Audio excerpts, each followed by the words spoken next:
మీకు తోడైనను గాక. దేవుని నామానికి మహిమ కలుగును గాక. ఇది నేను చదవబడిన వాక్య భాగంలో మీకా గ్రంథము 7వ అధ్యాయము 7వ వచనం నుంచి 10వ వచనాలు చదవగలనా. అయినను అనే మాట ప్రారంభమైంది.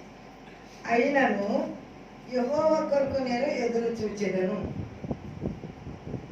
ఈ మాట యోబు గారు అంటారు కదా, నా పిల్లలు పోయినను, నా ఆస్తి పోయినను, నా ఆరోగ్యం పోయినను, అయినను నేను నా యెహోవా యందు ఆనందించేదను. యెహోవా ఇచ్చెను, యెహోవా తీసుకొని పోయాను, యెహోవాకే మహిమ కలుగును గాక అని యోబు తన యొక్క విశ్వాసమును వెల్లడిపరుస్తున్నాడు. ఇక్కడ మీకా గారు కూడా అన్నారు, అయినను అని అంటే నాకు ఎంత శ్రమ వచ్చినా, ఎంత నష్టం వచ్చినా, ఎంత కష్టం వచ్చినా నేను నా దేవుణ్ణి విడిచిపెట్టను. హబక్కూకు కూడా అదే మాట రాస్తాడు. హబక్కూకు గ్రంథము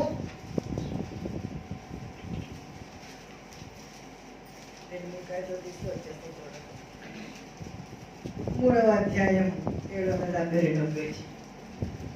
హబక్కూకు మనం చదువుకున్న వాక్య భాగం పక్కన ఉంటుంది. మేక దగ్గర 3 5 సరిపోతుంది. హబక్కూకు గ్రంథము 3వ అధ్యాయము 17వ వచనం నుంచి చదువుకుందాం. అంజూరపు చెట్లు పూయకుండినను, ద్రాక్ష చెట్లు ఫలింపకపోయినను, ఒలివ చెట్లు కాపు లేక ఎండినను, చేతిలోని పైరు పంటకు రాకపోయినను, గొర్రెల తొడిలో లేకపోయినను, శాలలో పశువులు లేకపోయినను, నేను యెహోవా యందు ఆనందించెదను. ఇదండి అయినను అనంటే. అంజూరపు చెట్లు పూయకుండినను, మరి యొక్క పంటే అంజూరపు పండ్లు. పూత రాకుండా పిండి రాదు, పిండి రాకుండా కాయం. ఒకవేళ అసలు పూత పట్టకపోయినా అంటే నా తోట అసలు ఏమి కాయలు కాసే అసలు పరిస్థితులే కనబడకపోయినా, పూత రాకపోయినా అంటే ఈ సంవత్సరం పూత రాలేదండి, ఈ సంవత్సరం మామిడి చెట్లు కాపు ఏం లేదండి అని అంటారు. ఒక్కొక్క సంవత్సరం కాపు చాలా ఎక్కువ ఉంటుంది, ఒక్కొక్క సంవత్సరం చెట్టు కాపు ఏముండదు. అలాగే ఈ అంజూరపు చెట్లు పూత పూయకపోయినను, ద్రాక్ష చెట్లు వాళ్ళు అంజూరపు చెట్లు పరించకపోతే ద్రాక్ష చెట్టు పరిస్తే ద్రాక్ష పండు, ద్రాక్ష రసం ఆహారానికి వాళ్ళకి సమృద్ధి. కానీ ద్రాక్ష చెట్లు ఫలింపకపోయినను, అంజూరపు చెట్లు పూత పూయలా, ద్రాక్ష చెట్లు ఫలించలా, ఒలివ చెట్లు కాపు లేక ఎండినను. ఒలివ చెట్లు ఇశ్రాయేలుకి ఉన్న ఈ శ్రేష్టమైన మొక్కలు అంజూరపు చెట్లు, ద్రాక్ష చెట్లు, ద్రాక్షాపాదులు, తర్వాత ఒలివ చెట్లు. ఈ ఒలివ నూనె ఆలివ్ ఆయిల్ వారు వాడుకునే నూనె. మనం చాలా రకాల నూనె వాడుకున్నాం. మంచి నూనెలో వేరుశనగ నూనె, పప్పు నూనె మనకు చాలా శ్రేష్టమైంది. యూదులకి ఇస్రాయల్కి ఫార్మ్లో వాళ్ళు వాడేది ఏమి నూనె వాడతారంటే ఆలివ్ ఆయిల్ వాడతారు, ఒలివ నూనె.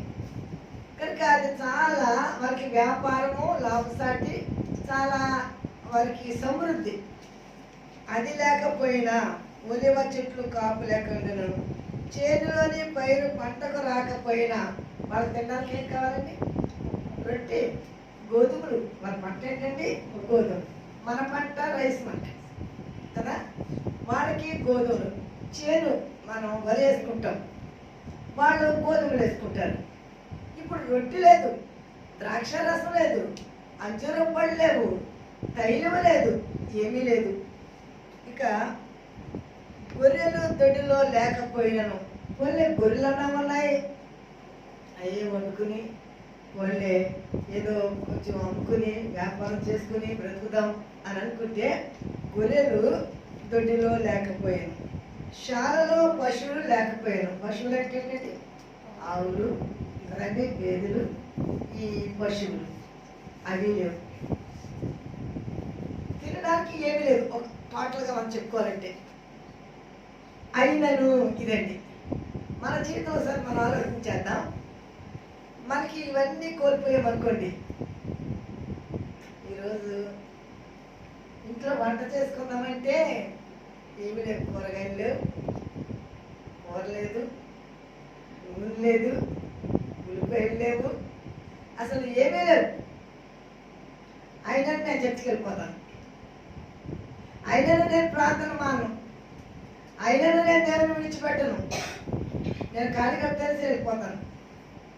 ఎందుకనంటే నా రక్షణకర్త కింద ఉంటుందండి, నేను యెహోవా యందు ఏమండి ఈ పరిస్థితులు ఆనందించగలమా? ఇతడు అంటున్నాడు, నేను యెహోవా యందు ఆనందించేదను.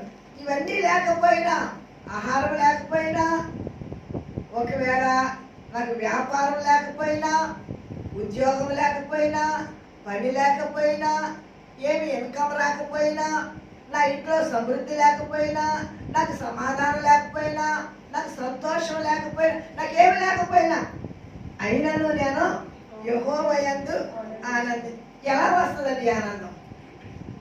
ఏమండి ఇది కష్టమైన సంగతి.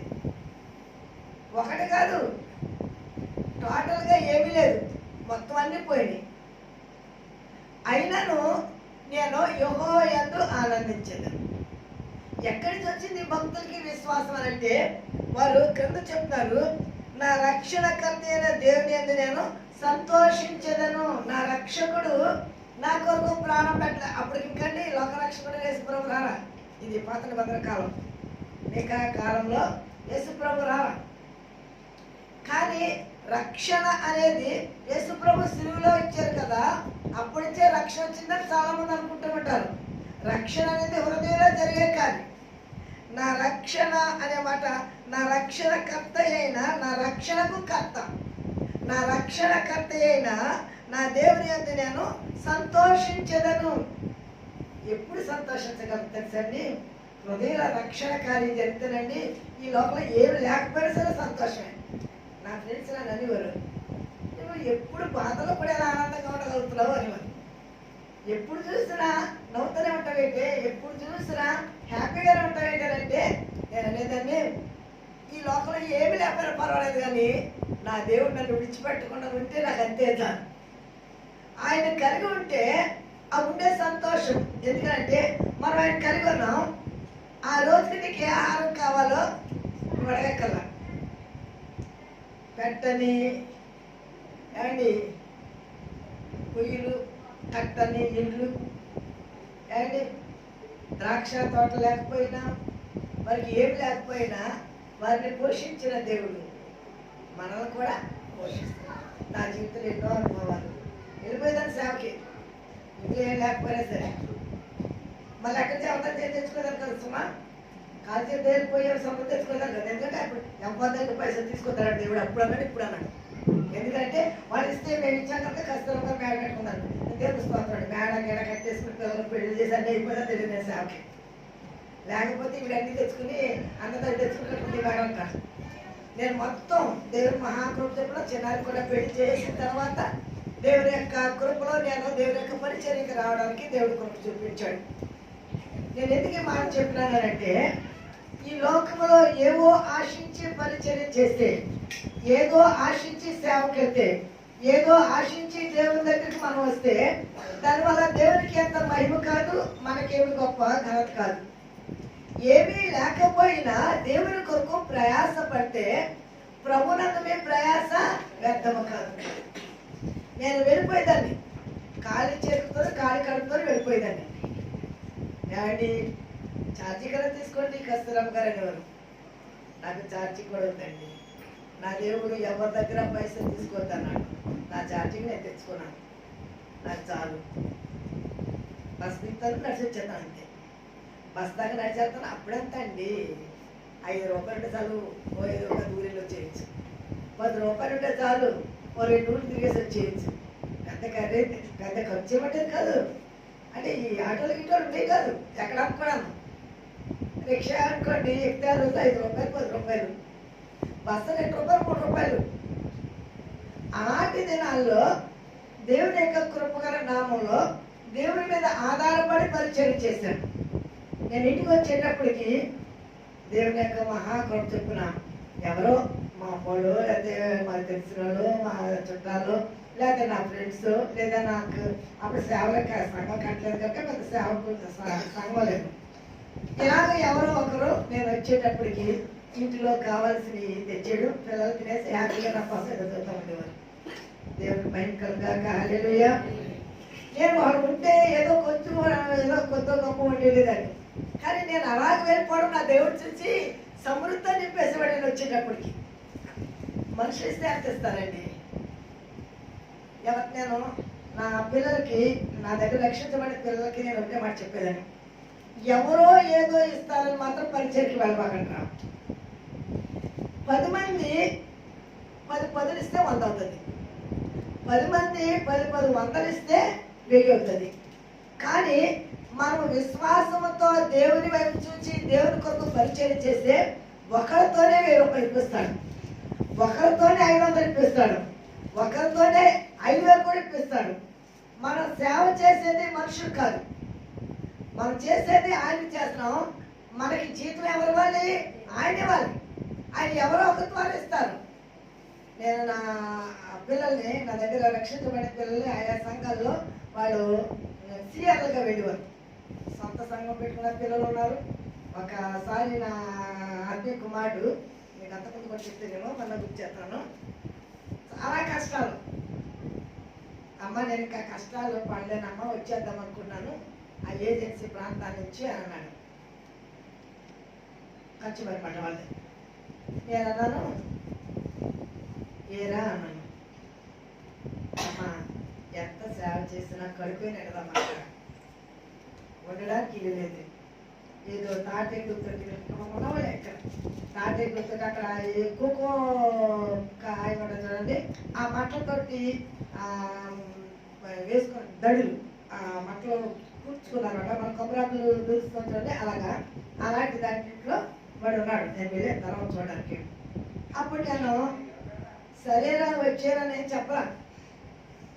నేను పోతే నాకు ఎప్పుడు పాట ఇష్టం, ఆ చరణ పాడాను. నా యేసుతో కలిసి పోరాడుచున్నాను, అపజయమే ఎరుగని జయశీలుడాయన. నా యేసు కొరకే సమర్పించుకున్నాను, నా యేసు కొరకే సమర్పించుకున్నాను. ఆగిపోను నేను, సాగిపోచున్నాను, ఆగిపోను నేను, సాగిపోచున్నాను.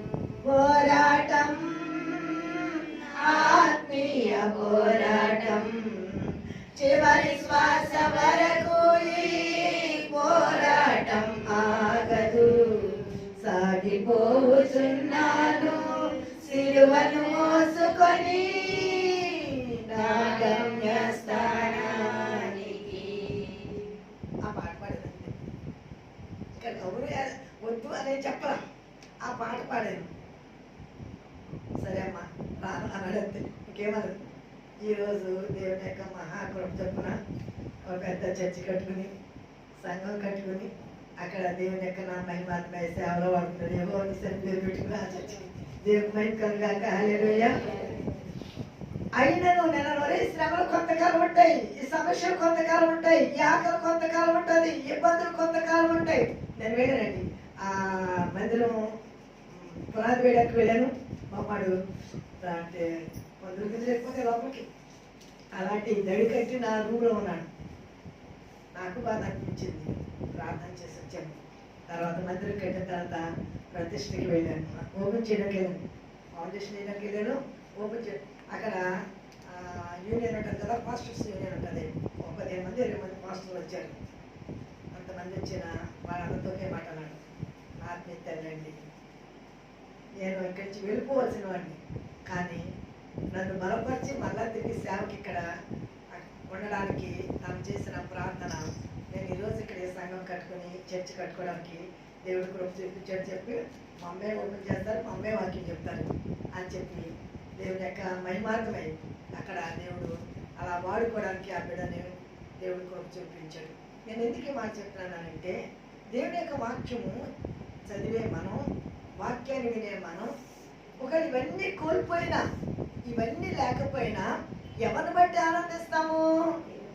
మన రక్షకుడైన దేవుడు మన హృదయంలో ఉంటే ఆయన బట్టి ఆనందిస్తాం.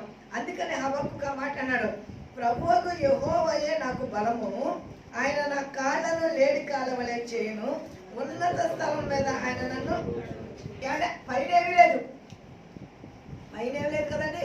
పైన మనం చదువుకున్నాం, అంజరం చెట్లు పూయలేదు, ద్రాక్ష చెట్లు ఫలించలేదు, ఒలివ చెట్లు కాపు రాలేదు, చేనులో పైరు లేదు, గొర్రెలు లేవు, పశువులు ఏమీ లేవు. కానీ ఏమన్నాడంటే క్రిందకు వచ్చేటికి 19వ వచనం అందరూ కలిసి చదువుతాము, ప్రభువుకు యెహోవాయే నాకు బలం. ఏమంటే ఏమీ లేకపోయినా బలం చేయబట్టి వస్తుంది, ఆహారం తింటే వస్తుంది. ఆహారం లేకపోయినా సరే ఎవరిని బట్టి బలం అన్నాడండి, నా ప్రభు అయిన యెహోవాను బట్టి నేను బలవంతుని. మనుషుడు రొట్టె వల్ల మాత్రము కాదు, కానీ దేవుని నోటి వచ్చే ప్రతి మాట వల్ల ఆ మాటే నన్ను బలపరుస్తుంది, ఆ మాటే నాకు శక్తినిస్తుంది, ఆ మాటే నాకు జీవాన్ని ఇస్తుంది. కనుక ప్రభువుకు యెహోవాయే నాకు బలము, ఆయన నా కాళ్ళను లేడి కాళ్ళ వలె చేయును. ఒకవేళ నా కాళ్ళు నీరసంగా ఉన్నాయి, నేను నడవలేను, నా కాళ్ళు నీరసంగా ఉన్నాయి, నేను మోకరించలేను, నా కాళ్ళు నీరసంగా ఉన్నాయి. నేను మీకు ఎప్పుడు చెప్తాను నా సాక్ష్యాన్ని, 2004లో చచ్చిపోతాను అనుకున్నాను, అందరూ చచ్చిపోతాను అనుకున్నాను, ఎందుకంటే నా పరిస్థితి కూడా అలాంటిదే. నా కాళ్ళు చచ్చిపోయిన కాళ్ళు నేను అనుకునే నేను చచ్చిపోతాను కదా, అందుకే ప్రాత నా ముఖం ప్రాత రూపం వచ్చేసింది, నా కాళ్ళు కూడా అసలు ఏమి బ్లడ్ లేదు, ఇలా ఏళ్ళు ఇలాగ ఒక అయిపోయి ఆ కాళ్ళు చూసేటప్పటికి నేను అనుకున్నాను ఇంకా నేను కొద్ది రోజులు చనిపోతాను, అందుకే ఇలాగా నా బాడీ అంతా ఇలా చీకెళ్ళిపోతుంది అని అనుకున్నాను. అనుకుని అనుకోవడంతోనే నా హృదయం మాట, నా కాళ్ళను లేడి కాళ్ళగా చేసి ఏదైనా స్థలములో శక్తితో నిన్ను. తర్వాత అండి వేల మంది మధ్య సువార్త ప్రకటించడానికి దేవుడు ఉన్నతమైన స్థానం ఎక్కించాడు. దేవుడు మహిమ కలుగాక. హల్లెలూయా. ఎందుకు పనికి రావు, ఇంకా ఈ కాళ్ళు పని చేయవు, కాళ్ళు తిరగవు, ఈ కాళ్ళు సేవకు వెళ్ళవు, ఈ కాళ్ళకి అయిపోయింది పరిస్థితి పని అనుకున్నాను. కానీ ఆ కాళ్ళకి ఆయన ఏమి చేయడండి, బలం ఇచ్చి ఈ వయసుకి ఇప్పుడు పరిగెట్టి సేవ చేయాలని ఆశించాడండి. కనుక ఎందుకు అంటే రక్షణకర్త అయిన దేవుని యందు నేను సంతోషిస్తున్నాను, నా దేవుని యందు నేను బలము కలిగి ఉన్నాను. ఆయన నా కాళ్ళను లేడి కాళ్ళ వలె చేయను, ఉన్నత స్థలం మీద ఆయన నన్ను నడువచ్చి. ఉన్నత స్థలముల మీద మొన్న ఎవరు అంటున్నారు, ఎప్పుడో చనిపోతాం అని అనుకున్నాం, కానీ నీ ద్వారా దేవుడు ఇంత మందిరం కట్టించి ఇంత పరిచర్య చేయాలనుకుని ఆయన భూమి మీద ఇంకా నిన్ను ఉంచి ఇంత గొప్పగా వాడుకుంటున్నాడు. ఆయన కృప అంతే. అయినను ఇప్పుడు వద్దాం మన పాటలకి. మీకు గ్రంథం 7వ అధ్యాయంలో మనం చదువుకున్న వాక్యం 7వ వచనం, అయినను యెహోవా కొరకు నేను ఎదురు చూచెదను, రక్షణకర్తయగు నా దేవుని కొరకు నేను కనిపెట్టి. ఇదండి నా రక్షణకర్తయగు నా దేవుని కొరకు కనిపెట్టి ఉందును. ఈరోజు కనిపెట్టలేకే, ఏమండి నిరీక్షించలేకే, ఎదురు చూడలేకే వారి జీవితంలో నిరాశ పడిపోతున్నారు. నిరాశ పడిపోయి ఆత్మీయ జీవితంలో నీరసించిపోయి ఆత్మీయంగా ఎదగవలసిన వారు ఆత్మీయంగా దిగజారిపోతున్నారు. ఎందుకనంటే ఏమనండి, ఎంత ప్రార్థన చేస్తున్నాం, ఎంత భక్తి చేస్తున్నాం, ఎన్నో ఉపవాసాలు ఉన్నాం, కానీ దేవుడు మాకు ఏమి ఇచ్చేది. నిరాశ అనేదండి మనకు వచ్చిందనుకోండి, అదే ఒక మెట్టు జారిపోవడానికి కారణం. ఎప్పుడైనా సరే ఒక మెట్టు జారేమనుకోండి మనం దొరికి కనపడిపోతాం. ఒక మెట్టు ఏమైనా సరే జారకుండా నేను ఇంకొక మెట్టు ఎక్కాలనే మెట్టు పట్టుకుని గట్టిగా ఒక్కొక్క మెట్టు ఎక్కడ మొదలు పెట్టాలంటే దేవునికి శక్తిని ఇస్తాడు. నీకు తెలియకుండానే నీలోకి దేవుని యొక్క ఆత్మ శక్తి వచ్చేస్తుంది, నీకు తెలియకుండానే ధైర్యం వచ్చేస్తుంది, నీకు తెలియకుండానే నేను దేవుని ఎదగలను, దేవుని కొరకు నేను జీవించగలను, దేవుని కొరకు నేను ఏమైనా చేయగలను అనే ఆసక్తి మనకు వచ్చినప్పుడు ఈ భూ సంబంధమైన వాటి వైపు మన మనసు ఉండదు. అవి లేకపోయినా ఉన్న వాటి గురించి ఆలోచించే పనే లేదు. ఎందుకంటే మన ఆశ అంతా పైకే కానీ క్రింద కాదు. అందుకని అన్నాడు, నా రక్షణ కర్తయ్య నా దేవుని కొరకు నేను కనిపెట్టి ఉందను. నా దేవుడి మాట చెప్పండి, నా దేవుడు నా ప్రార్థన ఆలకించును. ఇది అందరూ చెప్పుకోవాలండి. నా దేవుడు అందరూ గుర్తు చేసుకోండి, నా దేవుడు నా ప్రార్థన ఆలకించును. నేను నా ఫ్రెండ్స్ తల్లిదండ్రులు, నా దేవుడు చాలా గొప్పవాడు, నీకే దేవుడు మా అక్క దేవుడు కదేంటి అనేవారు. నా దేవుడు చాలా గొప్పవాడు అంటే నీకేనండి దేవుడు మా అక్క. మీకైతే మీరు కూడా సాక్ష్యం చెప్పండి, నా దేవుడు గొప్పడని చెప్తానంటే ఇంపాసిబుల్ అనుకున్నాయి పాసిబుల్ చేశాడు. నాకు పిల్లలు పుట్టని డాక్టర్ చెప్తే పిల్లలు ఇచ్చాడు. చచ్చిపోతా గుండె ఆపరేషన్ చేయించుకోకపోతానంటే ఆయనే నా గుండె ఆపరేషన్ చేసి నన్ను బ్రతికించి ఆయన సేవ చేయించుకున్నాడు. నా ఇరిగిపోయిన చేతిని ఆయనే సరిచేసి మన మామూలు చేతి ఇలాగేనో నేను చెప్పడం మొదలు పెడుతుంది. ఒక చిన్న ఇల్లు ఇమ్మంటే ఒక పెద్ద బ్యాట్ ఇచ్చాడు, ఒక చిన్న దేవాలయం ఇమ్మంటే ఒక పెద్ద దేవాలయం ఇచ్చాడు. అడుగుబాటు ఎందుకంటేను ఊహించబాటు ఎందుకంటే అత్యధికం. ఎందుకంటే దేవుడు నా ప్రార్థన ప్రార్థనే నా ప్రార్థన దేవుడు నా ప్రార్థన ఆలకించును. నా శత్రువు ఇప్పుడు మన సాధనతో చెప్పాలన్నమాట. మన సమస్యతో చెప్పాలి, మన బాధతో చెప్పాలి, మన నష్టంతో చెప్పాలి, మన కష్టాలు కలిగే సాధనతో చెప్పాలి. నా శత్రువా నా మీద అతిశయపడవద్దు. నేను క్రింద పడినను తిరిగి లేతును. ఇదండి, నేను క్రింద పడినను తిరిగి లేతును. నేను ఒకటి బలహీనాలైనా బలపడతాను. నేను అవిశ్వాస అయినా మళ్ళీ విశ్వాసం తెచ్చుకుంటాను. నేను ఒక దేవుడిలో తొందరపాటు బట్టి తప్పిపోయినా తిరిగి మళ్ళీ నేను దేవుని ఎదుగు వస్తాను. మత్తయి సువార్త 26వ అధ్యాయము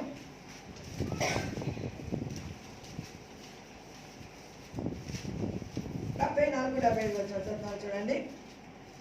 అందుకు అతడు ఆ మనుషుని ఎరుగనని చెప్పి శపించుకొంటకును ఒట్టి పెట్టుకొంటకును మొదలు పెట్టెను. వెంటనే కోడి కూసెను. కనుక కోడి కూయక మునుపు నీవు నన్ను ఎరుగవని ముమ్మారు చెప్పేదవని యేసు తనతో అనిన మాట పేతురు జ్ఞాపకము తెచ్చుకొని వెలుపులకు పోయి సంతాపపడి ఏడ్చాడు. నీ కొరకు నా ప్రాణాన్ని పెట్టేస్తున్నాను కదా. పేతురు, నా కోసం ప్రాణం పెడతావా? నీకు అపాయం వచ్చినప్పుడు నేను ఎవరినో ఎరగనని మొక్కుతావు. ఎన్నిసార్లు వస్తుందంటే కోడి? మూడోసారి కూసేటప్పుడు కంటండి ప్రభు చెప్పిన మాట జ్ఞాపకం వచ్చిందంట. వచ్చి వెలుపులకు వచ్చి అప్పుడు దాకా ఎక్కడున్నాడండి? అపహాసకులు కూర్చున్న చోట కూర్చుండగా మొదట దావీదు కీర్తన మనం చదువుతాం కదండి. మొదటి నుంచి ఏముంటుంది అక్కడ? దుష్టుల ఆలోచన నడవక పాపుల మార్గం నిలవక ఎక్కడ కూర్చున్నాడండి? యేసు ప్రభువుని అపహాస్యం చేసే వాళ్ళతో కూర్చున్నాడండి. అక్కడ ఎందుకంటే కూర్చోడం అయినా ఒకవైపేమో యేసు మీద ప్రేమ ఉంది, యేసుని చూడాలి, యేసుకేం జరుగుతుంది అన్నది. ఒకవైపేమో లోకం మీద మనసు ఉన్నది, నాకేం జరుగుతుందో భయం ఉన్నది. అందుకని అతడు అటు యేసుప్రభుని విడిచిపెట్టి రాలేకపోతాడు, అలాగే సంపూర్ణంగా దేవునికి సమర్పించుకోలేకపోతాడు. ఈ రోజులో అటువంటి చాలా మంది ఉన్నారు. అటు లోకంలోనూ ఉండరు, ఇటు దేవుల్లోనూ ఉండరు. ఇది నులివెచ్చని భక్తి. ఉంటే వెచ్చగానే ఉండు, మిగులు ఎలా పారిపోయారు కొనలేదు. యోహాను వెళ్ళిపోయాడు యేసుప్రభు దగ్గర, ఆయనతో పాటు దెబ్బతిన్నా ఏమైనా సరే ప్రభుతో పాటు వెళ్ళిపోయాడు. కానీ ఈయనైతే మధ్యలో ఉండిపోయాడు. అటు ప్రభు దగ్గరికి సిలువ దాకా వెళ్ళలేదు, లేదా ప్రభుని శ్రమ పెట్టే వారి దగ్గర ప్రభు కూడా వెళ్ళదు. అలాగని పారిపోయిన వాళ్ళతో వెళ్ళ దూరం నుండి వెంబడించాలని చెప్తాం మనం. అపహాసకులు కూర్చున్న చోట కూర్చోవడం, దూరం నుండి వెంబడించడం, ఇవి దేవుని యొక్క సహవాసానికి మనల్ని దూరపరచడానికి సాతాన్ని మనకు చేసే, దేవుడి నుంచి ఎడబాటు చేసే తలంపులు ఆలోచనలు మనకు కలుగు చేస్తూ ఉంటాడు. ఇప్పుడు తాను దిద్దుకున్నాడు, సరి చేసుకున్నాడు, నేను తప్పు చేశానని వెలుపలకు వచ్చి పశ్చాత్తాపడి ప్రార్థన చేశాడు. యేసు ప్రభు అతను క్షమించాడు. ఆ ఎరగనన్న పేతురే పరిశుద్ధాత్మ నింపబడి ఒక్క ప్రసంగం చేస్తే 3,000 మంది 5,000 మంది రక్షించబడిపోయారు. ఎంత శక్తి దేవుడిచ్చాడు, ఎంత బలం దేవుడిచ్చాడు అంటే, పేతురు వెళ్తామంటే వెళ్ళే ఆ దారంతా మంచాల మీద, పరుపుల మీద దెయ్యాలు పట్టుకొని, అలాగే రోగులు తీసుకొచ్చి అలా అంటే పేదలు ఇలా చేసి ప్రార్థించే టైం లేదు. ఆయన నీడ పడంటండి లేచిపోతుండేవారంట రోజులందరూ. దేవుడు మైకల్గా హల్లెలూయా. ఆయన నీడలకు వచ్చేసింది ప్రభావం. పశ్చాత్తాపడిన తర్వాత, మార్పు చెందిన తర్వాత, రక్షించబడిన తర్వాత మన జీవితాన్ని దిద్దుకుంటే దేవుడు మన జీవితంలో చేసే గొప్ప కార్యాలు. కనుక మనము శత్రువా నా మీద అతిశయపడదు, ఒకవేళ కింద పడినా తిరిగి మళ్ళా లేస్తాం. దావీదు మహారాజు కూడా ఈ మాట చెప్తాడండి. 2 సమూయేలు గ్రంథము 16వ అధ్యాయము 11, 12 వచనాలు చదువుదాం. 2 సమూయేలు గ్రంథము. దావీదు తన యొక్క జీవితంలో చాలా చాలా శ్రమలను అనుభవించిన 2 సమూయేలు గ్రంథము 16వ అధ్యాయము 11, 12 చదువుతాం. తన సేవకులందరితోనూ పలికినదేమనగా, నా కడుపున పుట్టిన నా కుమారుడే. ఇప్పుడు దావీదు మీద తిరగబడితే ఎవరండి? అబ్షాలోము. తన కుమారుడైన అబ్షాలోము. షిమి అన్నవాడు తిడుతున్నాడు, దావీదుని దూషిస్తున్నాడు, ఊరిదెక్కిపోతున్నాడు, రాళ్ళు ఇస్తున్నాడు. అయినా ఇప్పుడు దావీదుకే వచ్చిందంటే శ్రమ, నింద, అవమానం. అయినా దావీదు అంటున్నమాట ఏమనంటే అభిషేక్తో తన సేవకులందరితో పలికినదేమనగా, నా కడుపున పుట్టిన నా కుమారుడే నా ప్రాణము తీర్చుండగా ఈ బెన్యామీనుడు ఈ ప్రకారం చేయడం ఏమీ ఆశ్చర్యము? వాని జోలి మానుడి, యెహోవా వానికి సెలవిచ్చి ఉన్నాడు కనుక వారిని శపింపనీయుడి. ఒకవేళ దావీదును శపించని దేవుడే అతను సెలవిచ్చాడేమో, శపించనివ్వడి. యెహోవా అతని పనిలో వచ్చను, యెహోవా నా శ్రమను లక్ష్య పెట్టునేమో, వాడు పలికిన శాపములకు బదులుగా యెహోవా నాకు మేలు చేయలేమో. వాడు పలికిన శాపానికి బదులుగా దేవుడు నాకు మేలు చేయను. వాడు శ్రమే సంభవించింది, నిందే సంభవించింది, సమస్య వచ్చింది, ఇంట్లోంచే విరోధం వచ్చింది. అయినా నా దేవుడు నన్ను విడిచిపెట్టాడు. ఆయన నాకు సహాయం చేస్తాడు. నా శత్రువా, నా పిల్లల్ని నా మీదకి రేపావు. నా శత్రువా, నన్ను ఇలాగా పారిపోయే పరిస్థితి తీసుకువచ్చావు. అయినా నా దేవుడు నన్ను విడిచిపెట్టాడు. ఇది దావీదు యొక్క అనుభవం. మన పాటల కోసం సమయం అయిపోయింది. నేను యెహోవా దృష్టికి 10వ వచనం, నా శత్రువు దాన్ని చూచును, ఎందుకంటే ఆయన నన్ను వెలుగులోనికి రప్పించును. ఆయన నీతి నేను చూచెదను, నా శత్రువు దాన్ని చూచును. నీ దేవుడైన యెహోవా ఎక్కడనని నాతో అన్నది అవమానమునందును అని నా కళ్ళకు అగపడును. ఇప్పుడు అది వీధిలో నా బురద వలె త్రక్కబడు. నీ దేవుడు ఏమాయను? ఇస్కే దగ్గరికి మరణం వచ్చింది, మరణం వచ్చింది, ఇంకా చనిపోతాం, ఇది చనిపెట్టుకున్నాడు. అయినా ఇస్కే ప్రార్థన చేస్తాడు, కన్నీరు విడిచి, ప్రభువా నేను నీ పరిచర్య నీ మందిరాన్ని ఎలా బాగు చేశానో ఒక్కసారి దైవతనాన్ని జ్ఞాపకం తెచ్చుకో అని అతను కన్నీరు విడిచి ప్రార్థన చేస్తే దేవుడు మరణాన్ని ఏం చేశాడండి? పోస్ట్ పోన్ చేసాడు. ఎన్ని సంవత్సరాలండి? 15 సంవత్సరాలు. సరే, అయినా నా దేవుడు కనికరం గల దేవుడు కనుక నా ప్రార్థన ఆలకిస్తాడని నాకు ప్రార్థన చేశాడు. దేవుడు నాకు ఆశించాడు కనుక మన జీవితంలో ఏదైనా ఒక విషయం గమనిస్తాం. ఒక మన సమస్యలు ఎలాంటివైనా, మన ఇబ్బందులు ఎలాంటి అయినా, మన వ్యాధి ఎలాంటిదైనా, లేదా మన యొక్క అప్పు ఎలాంటిదైనా, అయినా శత్రువా నేను సిగ్గుపడను, అయినను నా దేవుని యందు నేను ఆనందించను, అయినను నా దేవుని యందు నేను బలము కలుగుతాను, అయినను నా దేవుని యందు నేను సంతోషంతో ఉండగాను. ఎందుకంటే రక్షణకర్త అయిన నా దేవుడు నాకు తోడే, ఆయన నాకున్నాడు. అందుకని నేను నువ్వు తీసేసిన వాటి వైపు నేను చూడను, పోయిన వాటి వైపు నేను చూడను. నేను ఎవరి వైపు చూస్తానంటే నా రక్షణకర్త అయిన నా దేవుని వైపు నేను చూస్తాను. దావీదు అదే చెప్తాడనమాట. నువ్వు బలం ఉన్నది, నీకు కత్తున్నది, నీకు ఎత్తున్నావు, కానీ అయినా నీకు అయ్యిందా? నాకు అయ్యేం లేదు. అయినాను నేను నా దేవుడైనా యెహోవా వైపు చూస్తున్నాను. నా దేవుడిని బట్టి నేను నీ మీద యుద్ధానికి వస్తాను. మన జీవితంలో మన ముందున్న శత్రువు ఎంత గొప్పవాడైనా, ఎంత బలవంతుడైనా మన దేవుడికి పడేమి చేయదు. కనుక ఆయన విశ్వాసం కలిగి ప్రభు కొరకు బలవంతులుగా జీవించడానికి, సంతోషం కలిగి ప్రభు కొరకు జీవించడానికి, ధైర్యం కలిగి ప్రభు కొరకు జీవించడానికి, అన్ని కోల్పోయినా, ఆరోగ్యం కోల్పోయినా, స్త్రీలు కోల్పోయినా, ఆస్తిని కోల్పోయినా, సమస్తము కోల్పోయినా నా దేవుని యందు నేను ఆనందించేదను అని మనం దేవుని యందు విశ్వాసం ఇస్తే మనం ఏం కోల్పోయామో వాటి మళ్ళా యోగుకి మనం ఏం చేశాడండి? రెట్టింపు ఆశీర్వదించాడు. అలాగే మన జీవితంలో మనకి తిరిగి మనల్ని ఆశీర్వదించి మనల్ని ఆదరించి ఆనందింపచేసే దేవుని వైపు చూసి ప్రభు కొరకు జీవించడానికి దేవుడు తన కృపా సహాయం మనకు అందరికీ అనుగ్రహించగాక. ఆమె పరిశుద్ధుడైన మా దేవ, ప్రేమ కలిగిన మా తండ్రి, అయినను అనే మాట మీద ఇది నీ వాక్యాన్ని ప్రభా పంచుకోవడానికి మీరు ఇచ్చిన కృపకై వందనాలు, స్తోత్రములు నాయన.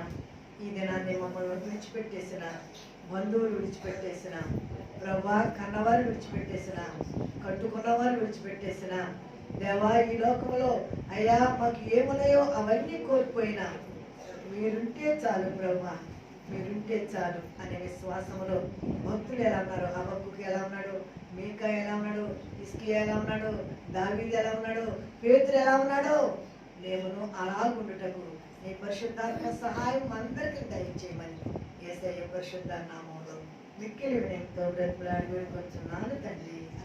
ఆమేన్.